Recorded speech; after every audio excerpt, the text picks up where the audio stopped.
നമുക്ക് നമ്മുടെ നാവ് വെച്ച് പറയുവാൻ സാധിക്കും നമുക്ക് അസാധാരണമായ വിശ്വാസമുണ്ടെന്ന്. പക്ഷെ നമ്മുടെ മുമ്പിൽ ഒരു പ്രതിസന്ധി വരുമ്പോൾ അറിയുവാൻ സാധിക്കും നമ്മുടെ വിശ്വാസത്തിൻ്റെ ആഴവും അളവും എന്തുമാത്രമുണ്ടെന്ന്. യേശുവിനോടുള്ള വിശ്വാസം എന്തുമാത്രമുണ്ടെന്ന് നമുക്ക് അറിയുവാൻ സാധിക്കും. എബ്രായർക്ക് എഴുതിയ ലേഖനം 11:6 ഇങ്ങനെ വായിക്കുന്നു: വിശ്വാസം കൂടാതെ ദൈവത്തെ പ്രസാദിപ്പിക്കുവാൻ ആർക്കും കഴിയുന്നതല്ല. എന്നെ കേൾക്കുന്ന ദൈവവൈതലേ, വാ കൊണ്ട് പറയുന്നതല്ല വിശ്വാസം, ഹൃദയം കൊണ്ട് വിശ്വസിക്കുന്നതാണ് വിശ്വാസം. അതെ, ഒരു പ്രതിസന്ധി വരുമ്പോൾ തളർന്നു പോകുന്നതല്ല വിശ്വാസം. ദാനിയേലിന്റെ പുസ്തകം എല്ലാവർക്കും അറിയാവുന്നതാണ്.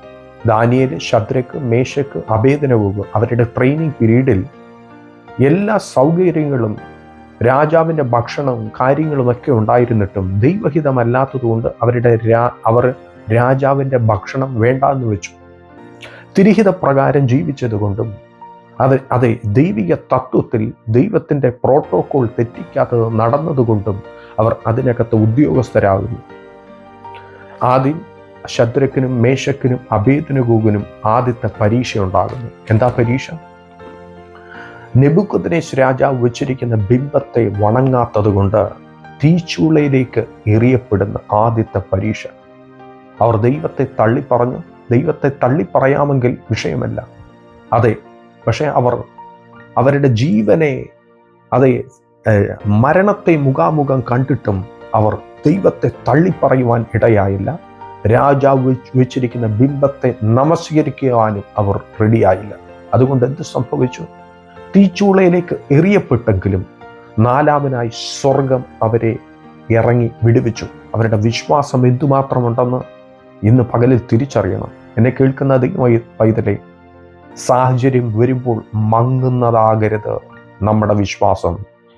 തീച്ചൂളയുടെ നടുവിൽ നിന്നും വിടുവിക്കുമെന്ന് സ്വർഗം ഒരു ഉറപ്പ് തന്നിട്ടുണ്ടെങ്കിൽ, അതെ, ഈ വചനത്തിൽ പറഞ്ഞിട്ടുണ്ടെങ്കിൽ നിശ്ചയമായിട്ട് സ്വർഗം അവിടുന്ന് ആ സാഹചര്യത്തിൽ നിന്ന് വിടുവിക്കുമെന്നുള്ള ഉറപ്പുണ്ടായിരിക്കണം. ദാനിയേലിന് വന്ന പ്രതിസന്ധി എന്താണെന്ന് എല്ലാവർക്കും അറിയാമല്ലോ. കർത്താവിന്റെ വചനത്തിൽ പറയുന്നു, 30 ദിവസം രാജാവിനോടല്ലാതെ മറ്റൊരു ദേവന്മാരോട് പ്രാർത്ഥിക്കരുതെന്നുള്ളൊരു നിയമം പാസ്സാക്കിയിട്ടും അത് മുഖവിലക്കെടുക്കാതെ ദാനിയേൽ പതുപോലെ 3 നേരം പ്രാർത്ഥിച്ചു.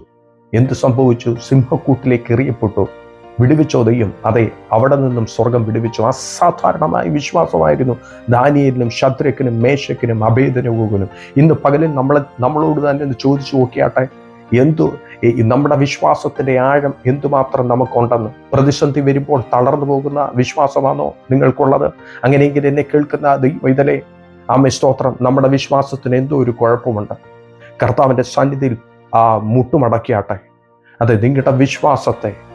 നിങ്ങളുടെ വിശ്വാസത്തെ സ്ട്രോങ് ആക്കുവാൻ പരിശുദ്ധാത്മാവിന്റെ പകലിൽ നിങ്ങളുടെ ഉള്ളറകളിലേക്ക് ഇറങ്ങി വരും. ആമേ സ്തോത്രം. പ്രാർത്ഥനയാലും ഉപവാസത്താലും അല്ലാതെ ചില ജാതി നീങ്ങി പോകുന്നില്ല. കർത്താവിന്റെ വചനം പറയുന്നു, നിങ്ങളുടെ വിശ്വാസം വർദ്ധിക്കണമോ? മുട്ടുമടക്കിയാട്ടെ, പ്രാർത്ഥിച്ചാട്ടെ. ഉപവാസം അനിവാര്യമെങ്കിൽ ഉപവസിച്ചാട്ടെ. അസാധാരണമായ വിശ്വാസത്തെ ജ്വലിപ്പിക്കുവാൻ പരിശുദ്ധാത്മാവ് ഇന്ന് പകലിൽ നിങ്ങളോട് ശക്തമായി ഇടപെട്ടുകൊണ്ടിരിക്കുന്നു. അതെ, ഇന്ന് പകലിൽ നിങ്ങൾക്ക് ഏതെങ്കിലും മേഖലകളിന്മേൽ വിശ്വാസം കുറവുണ്ടെന്ന് തോന്നുന്നുണ്ടോ? ഉത്തരമുണ്ട്. പ്രാർത്ഥന ജീവിതം വർദ്ധിപ്പിച്ചാട്ടെ. ദാനിയേൽ പ്രാർത്ഥിച്ചതുപോലെ, ദാനിയേലിന് എത്ര വിഷയം വന്നിട്ടും പതുപോലെ അദ്ദേഹം 3 നേരം പ്രാർത്ഥിച്ചു. പ്രാർത്ഥന, അതെ, വിശ്വാസത്തെ വർദ്ധിപ്പിക്കുന്നതാണ്. പ്രാർത്ഥന വിശ്വാസത്തെ വർദ്ധിപ്പിക്കുന്നതാണ്. വചനധ്യാനം വിശ്വാസത്തെ വർദ്ധിപ്പിക്കുന്നതാണ്. അതെ, ഉപവാസം വിശ്വാസത്തെ വർദ്ധിപ്പിക്കുന്നതാണ്. പ്രാർത്ഥനയോടെ, വചനധ്യാനത്തോടെ, ഉപവാസത്തോടെ ദൈവസന്നിധിയിലായിരുന്നാട്ടെ.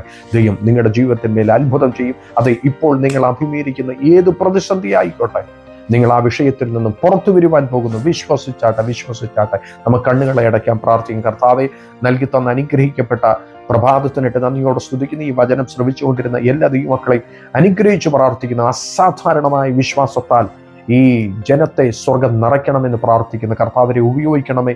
ഏതെങ്കിലും മേഖലകളിൽ മേൽ കർത്താവെ വിശ്വാസത്തിൽ അവർക്ക് ഉലച്ചിലുകൾ സംഭവിച്ചിട്ടുണ്ടെങ്കിൽ സ്വർഗം അവരോട് ശക്തമായി ഇടപെടണമെന്ന് പ്രാർത്ഥിക്കുന്ന കർത്താവെ പ്രാർത്ഥന ജീവിതത്തെ വർദ്ധിപ്പിക്കണമേ, വചനധ്യാനത്തെ വർദ്ധിപ്പിക്കണമേ. തിരിഹിത പ്രകാരം ഉപവസിപ്പാൻ സ്വർഗം അവരെ സഹായിക്കണമെന്ന് പ്രാർത്ഥിക്കുന്നു.